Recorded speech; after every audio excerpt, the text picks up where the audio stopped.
السلام علیکم ورحمۃ اللہ وبرکاتہ۔ فہم قرآن کلاس لیکچر نمبر 573 573 تفسیر سورہ یاسین آیات 1 تا 12۔ اللہ تعالیٰ نے سورہ القمر میں 4 مرتبہ فرمایا ہے، اور بے شک ہم نے قرآن کو سمجھنے کے لیے آسان کر دیا ہے، کیا کوئی ہے نصیحت حاصل کرنے والا؟ کبھی اللہ کے نام کے سوا کسی کی قسم نہیں اٹھانی چاہیے۔ اگر سورہ یاسین کے سیاق و اسباق کو سمجھ کے پڑھا جائے، یقین کیجئے فکر آخرت پیدا کرنے کے لیے، موت کا ڈر پیدا کرنے کے لیے، اللہ تعالیٰ کی خشیت دل میں پیدا کرنے کے لیے یہ ایک زبردست عناوین کا مجموعہ ہے سورہ یاسین۔ اس کی عظمت کے لیے اتنا ہی کافی ہے، جو اس کی عظمت میں وہ حدیث آتی ہیں کہ ہر چیز کا دل ہوتا ہے، اور قرآن کا دل سورہ یاسین۔ اللہ سبحانہ و تعالی کی توفیق رحمت سے آج قرآن کریم کی 36ویں سورہ مبارکہ، جو عالم اسلام میں مسلمانوں میں بڑی معروف کو سورہ یاسین کا آغاز کرنے کی سعادت حاصل کر رہے۔ اعوذ باللہ من الشیطان الرجیم، بسم اللہ الرحمن الرحیم۔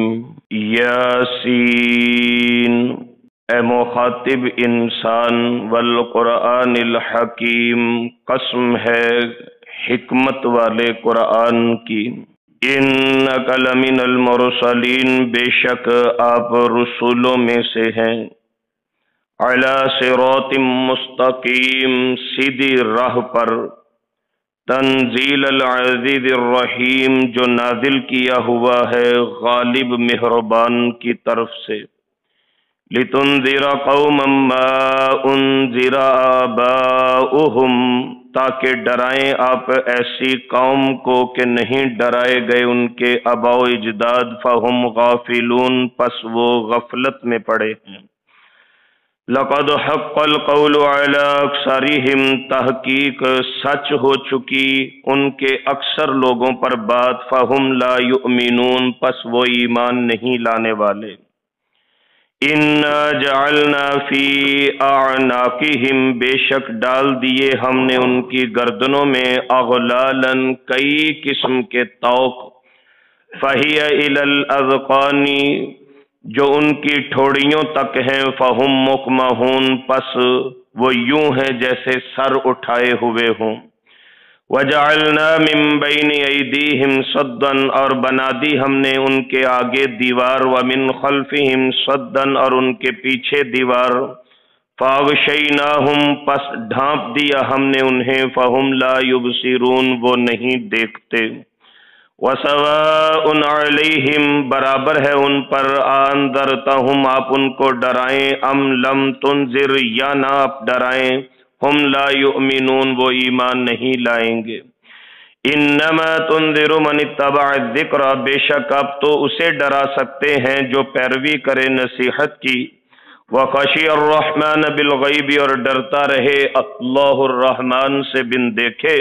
فبشرہ بمغفرۃ، اسے خوشخبری دے دیں بخشش کی، واجر کریم، اور عزت والے بدلے کی۔ انا نحن نحیی الموتى، بے شک ہم ہی زندہ کرتے ہیں مردوں کو۔ ونکتب، اور لکھتے ہیں، ما قدموا، جو انہوں نے آگے بھیجا، وآثارہم، اور جو پیچھے چھوڑا۔ وکل شیء احصیناہ فی امام مبین، اور ہر چیز کو ہم نے ضبط کر رکھا ہے ایک واضح کتاب میں۔ نزولی اعتبار سے اس سورہ مبارکہ کا 41واں نمبر ہے۔ 40 سورتیں مکہ المکرمہ میں سورہ یاسین سے پہلے آسمان سے نازل ہو چکی تھی۔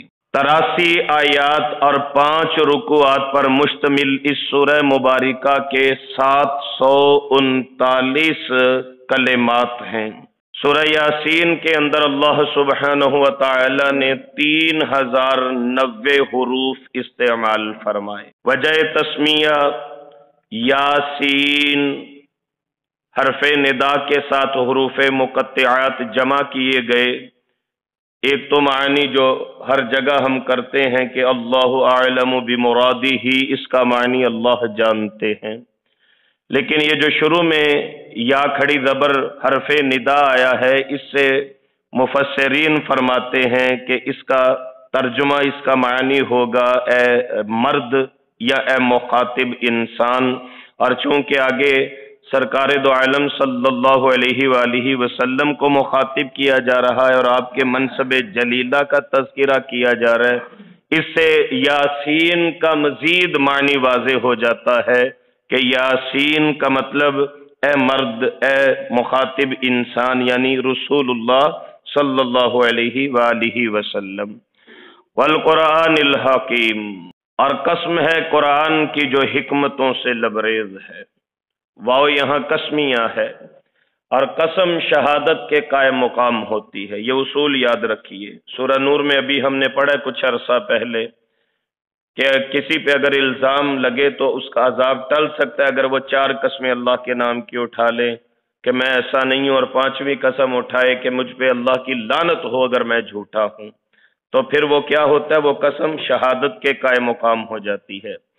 یہاں پہ جو اللہ سبحانہ و تعالیٰ قسم اٹھا رہے ہیں، ایک تو قسم کا مسئلہ بڑا کلیئر ہے، 22واں پارہ مکمل ہونے کو آیا، 12 مرتبہ یہ عنوان پہلے گزر چکا ہے کہ اللہ سبحانہ و تعالیٰ جس کی جی چاہے قسم اٹھائیں، والنازعات غرقا والناشطات نشطا۔ اللہ کریم آسمانوں کی، زمینوں کی، گھوڑوں کے ٹاپوں سے پیدا ہونے والی چنگاریوں کی، جس کی مرضی اللہ قسم اٹھائیں، لیکن مخلوق کے لیے جائز نہیں کہ اللہ کے سوا کسی کے نام کی قسم اٹھائیں۔ یہ شرعی مسئلہ ہے، اس کو یاد رکھیے، کبھی اللہ کے نام کے سوا کسی کی قسم نہیں اٹھانی چاہیے۔ تو جب اللہ سبحانہ و تعالی یہاں پہ قسم اٹھا رہے ہیں والقرآن الحکیم، مجھے اس قرآن کی قسم ہے جو حکمتوں سے لبریز ہے، تو یوں سمجھیے یہ قسم اللہ بطور شہادت کے یہاں پہ بیان فرما رہے ہیں۔ مطلب یہ ہے کہ اللہ تعالیٰ بذات خود گواہ ہیں اور شہادت دیتے ہیں کیا؟ انک لمن المرسلین، میرے محبوب آپ کوئی عام انسان نہیں، آپ بھیجے ہوئے رسولوں میں سے ہیں۔ حضور کی رسالت کی گواہی اللہ تعالیٰ نے قسمیہ انداز میں پیش فرمائی۔ علی صراط مستقیم، سیدھے راستے، یہ بھی گواہی ہے اللہ تعالیٰ کی جو اللہ بیان فرما رہے ہیں۔ علی صراط مستقیم، آپ رسولوں میں سے بھی ہیں اور آپ صراط مستقیم پہ بھی ہیں۔ رسول اللہ صلی اللہ علیہ وآلہ وسلم کی کتنی شان اقدس ہے۔ ہم ہر نماز میں اللہ کی بارگاہ میں دعا کرتے ہیں سورۃ الفاتحہ کی صورت میں، اہدنا الصراط المستقیم، یا اللہ ہمیں سیدھے راستے پہ چلائیے۔ اور حضرت رسول اللہ علیہ السلام کے متعلق اللہ خود بطور گواہی کے بیان فرماتے ہیں انک لمن المرسلین، آپ سیدھے راستے پہ ہیں، آپ بالکل سیدھے راستے پہ۔ سورہ انعام میں ہم پڑھ رہے ہیں وَأَنَّ هَذَا صِرَاطِي مُسْتَقِيمًا فَاتَّبِعُوهُ، میرے محبوب ان کو کہہ دیجئے یہ صراط مستقیم، یہ سیدھا راستہ میرا راستہ ہے، فَاتَّبِعُوهُ، تم بھی اسی کی پیروی کرو۔ تو یہاں پہ وہ کنفرم کر دیا گیا اِنَّكَ لَمِنَ الْمُرْسَلِينَ، آپ سچے رسولوں میں سے ہیں۔ اِنَّكَ لَمِنَ الْمُرْسَلِينَ، انبیاء جو مبعوث کیے گئے آپ کا شمار ان میں ہے، علی صراط مستقیم، سیدھے راستے پر ہے۔ تنزیل العزیز الرحیم، یہ قرآن جس کی قسم اٹھائی گئی، جو حکمتوں سے لبریز ہے، جو مشاہدات سے بھرپور ہے، یہ قرآن کوئی عام کتاب نہیں، تنزیل العزیز الرحیم، یہ غالب رحمان اللہ کی طرف سے اتارا گیا ہے۔ لتنذر، کس لیے اتارا گیا؟ مقاصد قرآن کا تذکرہ کیا جاتا ہے۔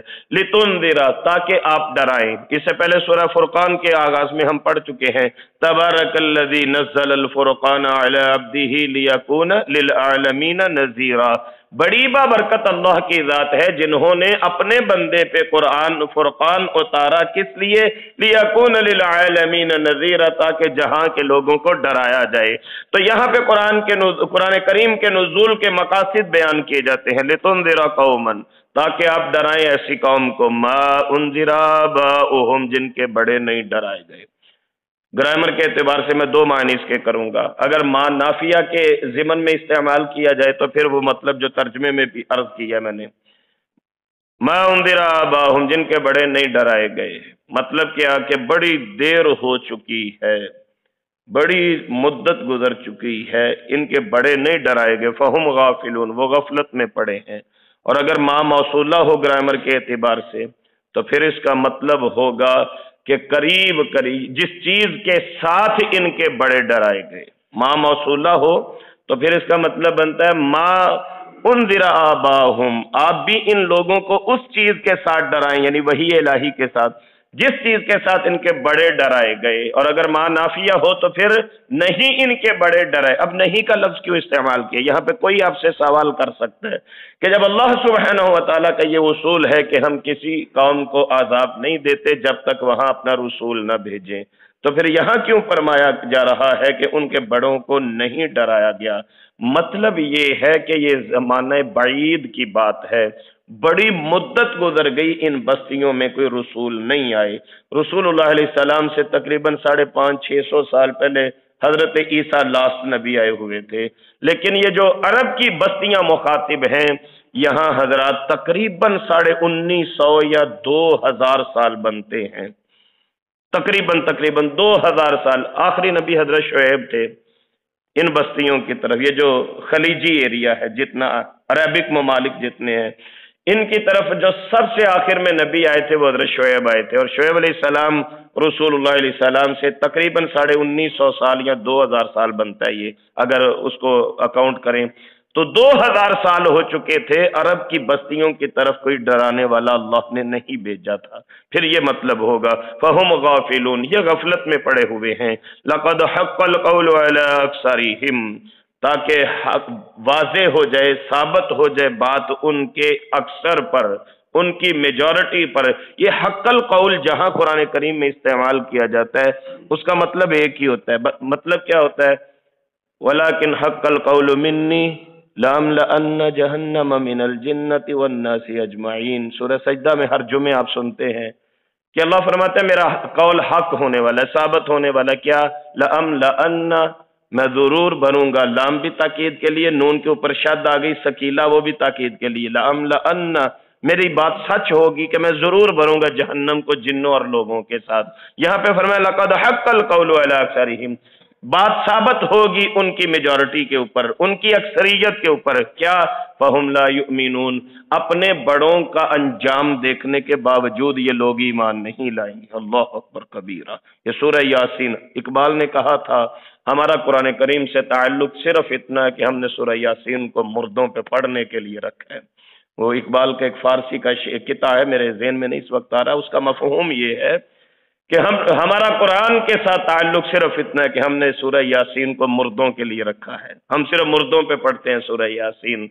اگر سورہ یاسین کے سیاق و اسباق کو سمجھ کے پڑھا جائے، یقین کیجئے فکر آخرت پیدا کرنے کے لیے، موت کا ڈر پیدا کرنے کے لیے، اللہ تعالیٰ کی خشیت دل میں پیدا کرنے کے لیے، یہ ایک زبردست عناوین کا مجموعہ ہے سورہ یاسین۔ آپ کیا سمجھتے ہیں سورہ یاسین کو؟ اس کی عظمت کے لیے اتنا ہی کافی ہے، جو اس کی عظمت میں وہ حدیث آتی ہیں کہ ہر چیز کا دل ہوتا ہے، اور قرآن کا دل سورہ یاسین ہے، یا جو ایک دفعہ قرآن پاک پڑھے 10 قرآن کا ثواب ملتا ہے۔ اگرچہ کہ اس کے اوپر محدثین نے بحث کی ہے کہ ان کی اسناد کے اندر کچھ فرق ہے، کچھ ذوق موجود ہے، ہم اس بحث میں نہیں جاتے۔ قرآن کریم کی ہر صورت کے لیے کہ یہ اعزاز کم ہے کہ کوئی ساری کائنات مل کے کوئی ایک صورت نہیں بنا سکتی، اس سے بڑی خوبی کیا ہو سکتی ہے؟ تو سورہ یاسین اس مناسبت سے اہمیت کی حامل ہے کہ اگر اس کے مضامین کو پڑھا جائے انسان موت سے ڈرنا شروع ہو جاتا ہے۔ جو موت سے ڈرے گا وہ موت کی تیاری کرے گا، آخرت کی فکر کرے گا، قبر کے لیے اپنا زاد راہ اکٹھا کرنا شروع کر دے گا۔ تو اللہ کریم فرماتے ہیں لَقَدْ حَقَّ الْقَوْلُ عَلَىٰ أَكْثَرِهِمْ فَهُمْ لَا يُؤْمِنُونَ، وہ ایمان نہیں لائیں گے اپنی اکثریت کو دیکھ کے بھی کہ اللہ کی باتیں ان پہ سچ ہو رہی ہیں۔ إِنَّا جَعَلْنَا فِي أَعْنَاقِهِمْ أَغْلَالًا، ہم نے ان کی گردنوں میں طوق ڈال رکھے ہیں، فَهِيَ إِلَى الْأَذْقَانِ فَهُمْ مُقْمَحُونَ، وہ طوق کوئی معمولی نہیں، ٹھوڑیوں تک ہیں، اور ان کی یوں کر کے گردنیں اوپر کی طرف اٹھی ہوتی ہیں۔ مقمحون، اونٹ کی ایک کیفیت کو کہا جاتا ہے، بعض اوقات اونٹ پانی پینا چھوڑ دیتا ہے، جب پانی پینا چھوڑتا ہے پھر وہ یوں کر کے اپنے منہ کو ایسے اٹھا کے رکھتا ہے، تو عربی میں وہ مثال دی جاتی ہے جو فلانے بندے نے اونٹ کی گردن سر کو اوپر کی طرف اٹھا دیا ہے، اس کیفیت کو عربی کے اندر کماحہ کہتے ہیں۔ تو مقمحون، ان کی گردنیں یوں کر کے اٹھی ہیں۔ حضرات اب ذرا دیکھیے، انداز بیان سے معلوم ہوتا ہے وہ جو طوق ڈالے جائیں گے، ایک آدھا طوق ڈالا جائے ٹھوڑی تک نہیں آتا، ذرا اندازہ کیجئے، ایک آدھا توق اگر زنجیر ایک سنگلی گلے میں ڈالی جائے تھوڑی تک نہیں آئے گی۔ تھوڑی تک آنے کے لیے کیا شرط ہے؟ ان کے گلوں میں کئی توق ڈالے جائیں گے۔ اور آپ جانتے ہیں، قانون کو بھی سمجھتے ہیں، جیل کی سزاؤں کو بھی سمجھتے ہیں، سب سے زیادہ عادی مجرم کو جو کڑی سزا دی جاتی ہے وہ یہی دی جاتی ہے کہ یوں کر کے ایک ایسا توق بنایا جاتا ہے جو اس کی ٹھوڑی تک آتا ہے، اور اس کو یوں پابند کر دیا جاتا ہے کہ وہ اپنی گردن کو دائیں بائیں موو نہیں کر سکتا۔ یہ ہماری جیلوں میں موجود ہے، یہ سسٹم سزا کا۔ تو اللہ کریم جن کو جہنم کے توق پہنائیں گی، اللہم لا تجعلنا منہم، اللہ ہمارے آباء و اجداد کو، والدین کو، ہمیں، ہمارے بچوں کو، آنے والی نسلوں کو، گھر والوں کو اللہ اس ذلالت سے محفوظ فرما لینا، اللہ ہمیں جہنم سے آزاد فرما دینا۔ وہ جہنم کی ذلت کا عالم ہوگا کہ توق ڈالے جائیں گے، ان کی گردنیں ٹھوڑیوں تک زنجیروں میں کڑوں میں جکڑی ہوں گی، اور ان کے منہ یوں اوپر اٹھے ہوں گے۔ وَجَعَلْنَا مِن بَيْنِ أَيْدِيهِمْ سَدًّا وَمِنْ خَلْفِهِمْ سَدًّا، ہم نے ان کے آگے بھی دیوار کھڑی کر دی، پیچھے بھی دیوار۔ یہاں دیوار سے مراد کیا ہے؟ اللہ اکبر کبیرہ، ان کی خواہشات کی دیوار ہے، ان کی حق درمی کی دیوار ہے، تکبر اور نخوت کی دیوار ہے، ضد کی دیوار ہے، تعصب کی دیوار ہے، جس کی بنا پہ وہ رسول پاک صلی اللہ علیہ وسلم کی تصدیق ہی نہیں کرنا چاہتے، وہ کلمہ طیبہ پڑھ کے اسلام میں داخل ہی نہیں ہونا چاہتے۔ یہ مراد ہے دیواروں کے کھڑا ہونا، اور یہ بڑا جامع وظیفہ ہے، یہ بڑا جامع وظیفہ ہے۔ وَجَعَلْنَا مِن بَيْنِ أَيْدِيهِمْ سَدًّا وَمِنْ خَلْفِهِمْ سَدًّا فَأَغْشَيْنَاهُمْ فَهُمْ لَا يُبْصِرُونَ، دشمن کی نگاہ سے بچنے کے لیے یہ بڑا مجرب وظیفہ ہے، یہ میں نہیں کریٹ کر رہا، یہ وظیفہ رسول اللہ صلی اللہ علیہ وسلم نے استعمال فرمایا تھا۔ کب استعمال فرمایا تھا؟ جب ہجرت کی رات حضرت رسول اللہ صلی اللہ علیہ وسلم نکلنا چاہتے تھے، باہر کفار کھڑے تھے، کفار کی تعداد زیادہ تھی، اور وہ حضور کے نعوذ باللہ قتل کا منصوبہ بنا کے آئے ہوئے تھے، تو سرکار دو عالم صلی اللہ علیہ وسلم نے ہاتھ میں مٹی پکڑی تھی، اور آپ یہی آیا مبارکہ پڑھ رہے تھے، وَجَعَلْنَا مِن بَيْنِ أَيْدِيهِمْ سَدًّا وَمِنْ خَلْفِهِمْ سَدًّا فَأَغْشَيْنَاهُمْ فَهُمْ لَا يُبْصِرُونَ۔ حضور ان کی طرف مٹی پھینکتے جاتے تھے، وہ دشمن اندھا ہو گیا۔ دشمن کی نظر سے بچنے کے لیے سورہ یاسین کی اس آیہ مبارکہ کا وظیفہ مجرب ترین وظیفہ ہے۔ اندھا ہو جائے گا دشمن، کچھ نہیں دکھائی دے گا دشمن کو، اور حضور ان کے سروں پہ مٹی ڈالتے ہوئے وہاں سے خاموشی سے گزر گئے۔ وہ ساری رات وہاں بیٹھے رہے، ان کو حضور نظر ہی نہیں آئے کہ سرکار دو عالم بھی یہاں سے گزرے ہیں۔ تو اس لیے اللہ فرماتے ہیں فَأَغْشَيْنَاهُمْ، ہم نے ڈھانپ لیا اوپر سے ان کو، فَهُمْ لَا يُبْصِرُونَ، وہ دیکھتے ہی نہیں ہیں۔ وَسَوَاءٌ عَلَيْهِمْ أَنذَرْتَهُمْ أَمْ لَمْ تُنذِرْهُمْ لَا يُؤْمِنُونَ، نافرمانی کر کے، ضد اور حق درمی کر کے ان کے دلوں پہ ایسی مہریں ثبت ہو چکی ہیں کہ اب آپ ان کو ڈرائیں یا نہ ڈرائیں، فہم لا یؤمنون، وہ ایمان ہی نہیں لائیں گے۔ حدیث شریف میں آتا ہے جب ایک گناہ کیا جاتا ہے دل پہ ایک سیاہ نقطہ لگتا ہے، دوسرا گناہ کرتا ہے دوسرا نقطہ لگتا ہے، اگر تو توبہ کی توفیق مل جائے، رو کے بندہ معافی مانگ لے، دل دھل جاتا ہے۔ دلوں کو دھونے کی ضرورت ہے۔ داؤد غزنوی رحمہ اللہ تعالی فرمایا کرتے تھے، او لوگو میں تو ایک دھوبی ہوں، میں تمہیں دعوت دیتا ہوں، آؤ مجھ سے دل دھلوا لو۔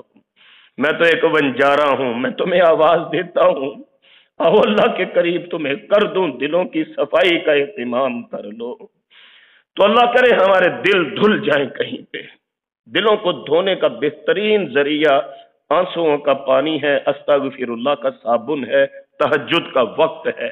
یقین کیجئے یہ تین چیزیں اگر میسر آ جائیں، آپ یہ ایکسپیریمنٹ کر کے دیکھیے گا، کسی رات تہجد کے وقت اٹھ کے شدت سے استغفر اللہ اتنا پڑھے کہ آپ کے آنسو رکنے کا نام نہ لے، وہ سارا دن آپ کو معلوم ہوگا کہ آج میرا دل ایک الگ ہی دنیا میں آباد ہو چکا ہے۔ تو اللہ کریم ارشاد فرماتے ہیں ان کے دلوں پہ سیاہ نقطے لگ چکے ہیں، اور اتنی کالک لگ چکی ہے کہ آپ ان کو ڈرائیں یا نہ ڈرائیں وہ اب ایمان نہیں لائیں گے۔ آپ کس کو ڈرا سکتے ہیں؟ ان کی خصوصیات کیا ہیں جن کے لیے قرآن کریم تذکیر ہے، نصیحت ہے۔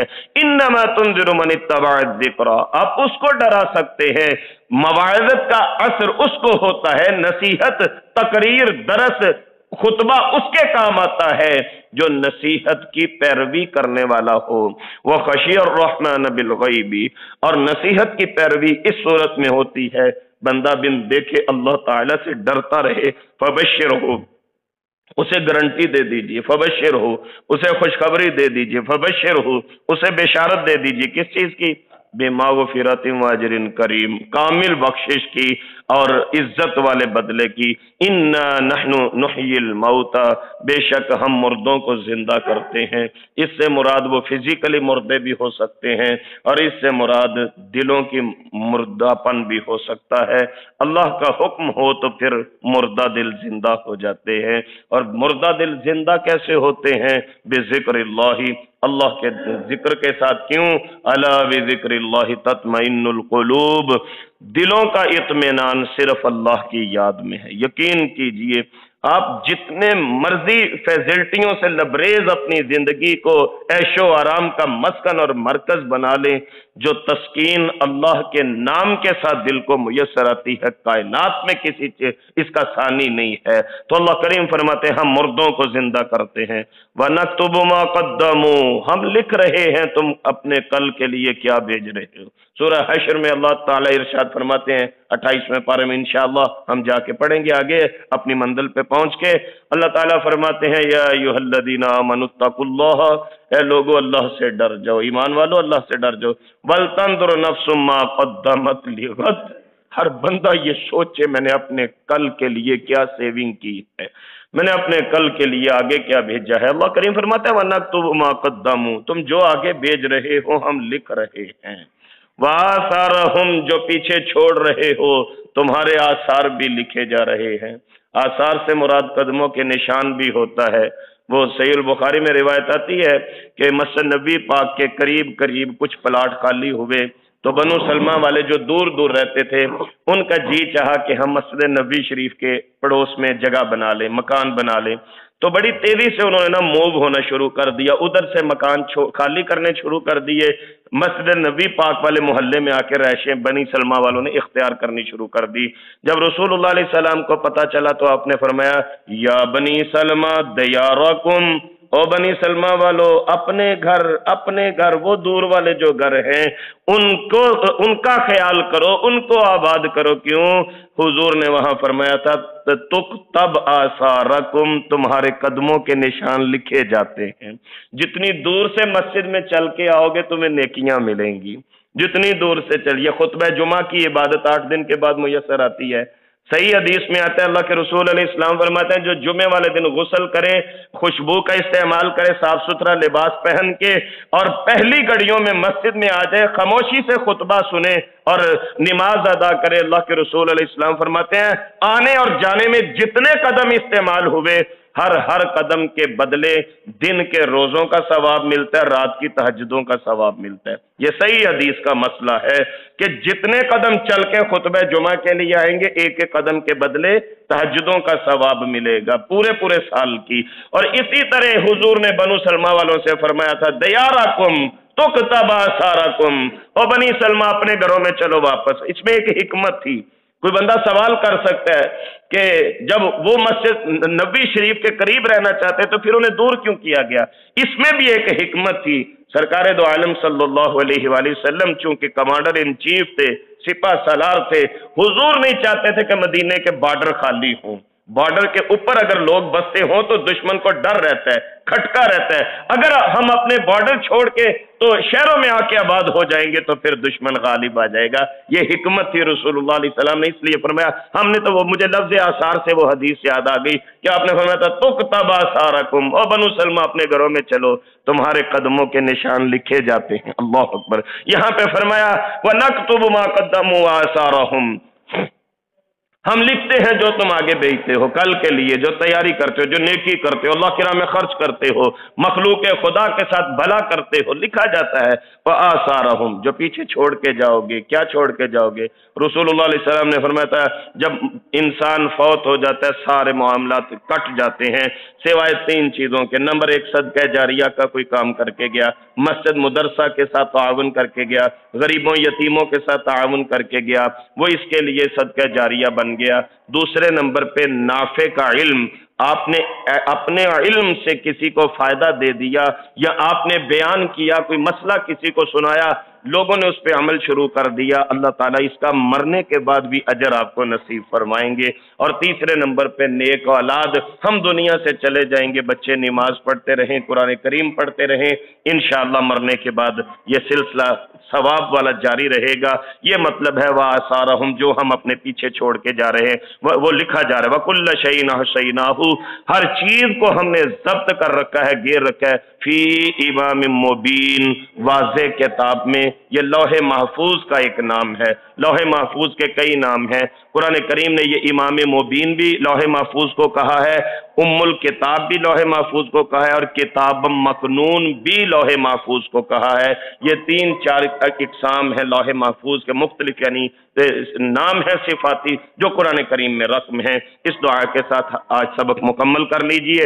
اللہ سبحانہ و تعالی مجھے اور آپ کو چلتے پھرتے قرآنی آیات کی عملی تفسیر بننے کی توفیق نصیب فرمائے۔ ہم سب کو شر شیطان سے، شر انسان سے، ہمیں اپنے نفس کی شرارتوں سے بچنے کی توفیق نصیب فرما دے۔ سورہ یاسین کے اسباق میں جو فکر آخرت یاد کروائی جا رہی ہے، موت کا ڈر یاد کروایا جا رہا ہے، میرے مالک کریم ہم سب کو سن کے، سنا کے، پڑھ کے، پڑھا کے اس پہ کما حقہ عمل کی توفیق نصیب فرما دیں۔ قرآن کریم کی برکت سے اللہ ہمیں اپنے گھروں کا سکون نصیب فرما دیں۔ ہم اللہ کی توفیق سے اپنی صبح کا آغاز فہم القرآن جیسے عظیم عمل سے کرتے ہیں۔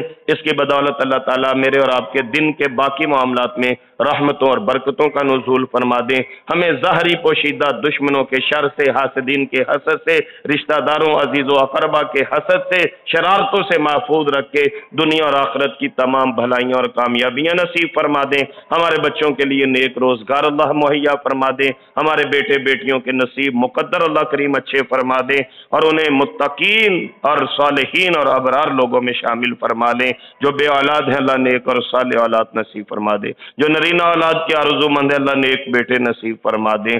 جو بچوں کے رشتوں کی وجہ سے پریشان ہے اللہ نیک اسباب پیدا فرما دیں۔ جو مقروض ہیں اللہ ان کے قرض دور فرما دیں۔ جو مجبور ہیں اللہ ان کی مجبوریوں کو رفع فرما دیں۔ ہمارے الجھے بگڑے معاملات اللہ اپنی جناب سے اپنی خاص رحمتوں کے نزول کے ساتھ آسانیوں سے ہم کنار فرما کے ہمیں اطمینان قلب اور سکون دل نصیب فرما دیں۔ بیماروں کو شفاء کاملہ عاجلہ نافعہ نصیب ہو، اور اللہ فوت شدگان کی بخشش فرما دے۔ فجر کی نماز پڑھتے سلام پھیرتے فوراً رسول اللہ علیہ السلام فرمایا کرتے تھے، اللہم انی اسألک علما نافعا ورزقا طیبا وعملا متقبلا۔ اللہ علم وہ عطا کیجئے گا جو نفع والا ہو۔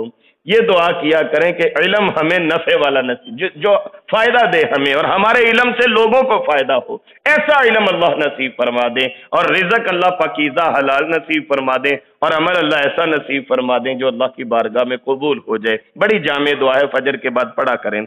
یہ تھے محترم محمد سلیمان شاکر صاحب جو قرآن مجید کی تفسیر کی کلاس پڑھا رہے تھے، جسے ویڈیو ترتیب دے کر یوٹیوب چینل دنیا دین پر محفوظ کیا گیا ہے۔